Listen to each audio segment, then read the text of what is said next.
ધાનેરા તાલુકાના સાકડ ગામે મિત્રએ જ મિત્રનું ઢીમ ઢાળી દીધું છે અને હત્યા કરી લાશને જમીનમાં દાટી દીધી છે. અઢી મહિના બાદ સમગ્ર ઘટનાનો પર્દાફાશ થયો છે. પોલીસે ગુનો નોંધી બે લોકોની અટકાયત કરી છે અને મૃતકની લાશને બહાર કાઢી કાર્યવાહી હાથ ધરી છે. જોઈએ સમગ્ર અહેવાલ.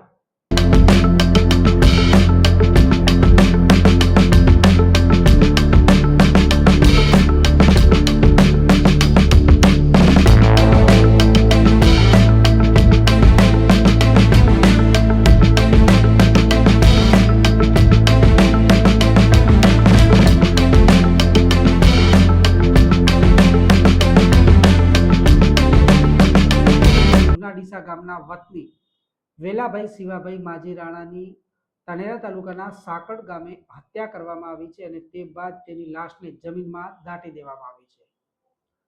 સમગ્ર ઘટનાથી સમગ્ર ગામમાં ચકચાર મચી જવા પામી છે અને સમગ્ર ઘટના બહાર આવતા પોલીસે પણ બે લોકોની અટકાયત કરી કાયદેસરની કાર્યવાહી હાથ ધરી છે. પ્રવીણભાઈ શિવાભાઈ માજી રાણાએ ધાનેરા પોલીસ મથકમાં ફરિયાદ નોંધાવી છે અને તેમાં જણાવ્યું છે કે તેમના ભાઈની હત્યા કરી લાશને જમીનમાં દાટી દેવામાં આવી છે. ત્યારે પોલીસે બે લોકોની અટકાયત કરી કાયદેસરની કાર્યવાહી હાથ ધરી છે. હત્યાનો મુખ્ય આરોપી ચકી ઉર્ફે હીરાજી કેસાજી ઠાકોરનો ભાઈ દશરથ, જે ધાનેરાના સાકડ ગામે ભુટ્ટા મહારાજના ખેતરમાં ચોથા ભાગે મજૂરી કરી કામ કરે છે. ત્યારે મરણ જનાર વેલાભાઈ પણ તેને ત્યાં આવ્યા હતા અને આ લોકો ત્યાં રહેતા હતા. તે બાદ રાત્રિના સમયે ચકી ઉર્ફે હીરાજી કેસાજી ઠાકોરે હત્યા કરી લાશને ત્યાં મૂકી દીધી હતી અને બીજા દિવસે રાત્રે જગદીશભાઈ નારાયણભાઈ ઠાકોર તેમજ શંભુજી કેસાજી ઠાકોર ત્રણ લોકોએ ભેગા મળી લાશને જમીનમાં દાટી દીધી હતી. સમગ્ર ઘટનાને આજે 2.5 થી 3 મહિના જેટલો સમય વીતવા આવ્યો છે. ત્યારે મૃતકનો ભાઈ, જે ભેંસ ચોરીના ગુનામાં ડીસાની જેલમાં હતો, ગત 11 તારીખે તે જેલમાંથી છૂટીને આવ્યો હતો અને તેને તેમજ તેની બેન રાધાબેને ભાઈની શોધખોળ હાથ ધરી હતી. ભાઈની શોધખોળ હાથ ધરતા તેમને જાણવા મળ્યું હતું કે તેની હત્યા કરી તેને સાકળ ગામે આવેલા ભુટ્ટા મહારાજના ખેતરમાં દાટી દેવામાં આવ્યો છે. ત્યારે મૃતકના ભાઈએ ધાનેરા પોલીસ મથકમાં ફરિયાદ નોંધાવી છે. પોલીસે ચકી ઉર્ફે હીરાજી કેસાજી ઠાકોર તેમજ શંભુજી કેસાજી ઠાકોર નામના બે વ્યક્તિની ધરપકડ કરી આજે વહેલી સવારે ડીવાયએસપી ધાનેરા પોલીસ સહિતની વિવિધ ટીમોએ ઘટના સ્થળે પહોંચી હતી અને મૃતકની લાશને બહાર કાઢી હતી.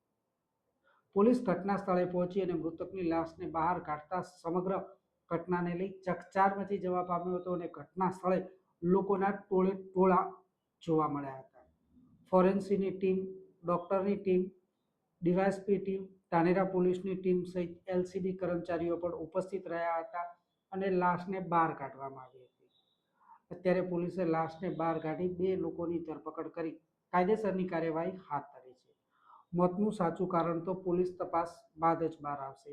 તો બીજી તરફ હત્યા કરનાર આરોપીએ પોલીસ સમક્ષ તમામ વસ્તુની કબૂલાત કરી હતી અને તેણે જણાવ્યું હતું કે શર્ટનું બોયથી ગળું દબાવી તેની હત્યા કરવામાં આવી હતી અને તે બાદ લાશને બાવળની થડમાં મૂકી દેવામાં આવી હતી. બીજા દિવસે રાત્રે જગદીશભાઈ ઠાકોર તેમજ શંભુજી ઠાકોર, ચકી ઉર્ફે હીરાજી ઠાકોર ત્રણ લોકોએ ભેગા મળી લાશને ખાડો ખોદી જમીનમાં દાટી દીધી હતી. આ વાતને 2.5 મહિના કરતાં વધુનો સમય વીત્યો અને મૃતકનો ભાઈ જેલમાંથી છૂટી બહાર આવતા તેની શોધખોળ હાથ ધરી અને સમગ્ર મામલો બહાર આવ્યો.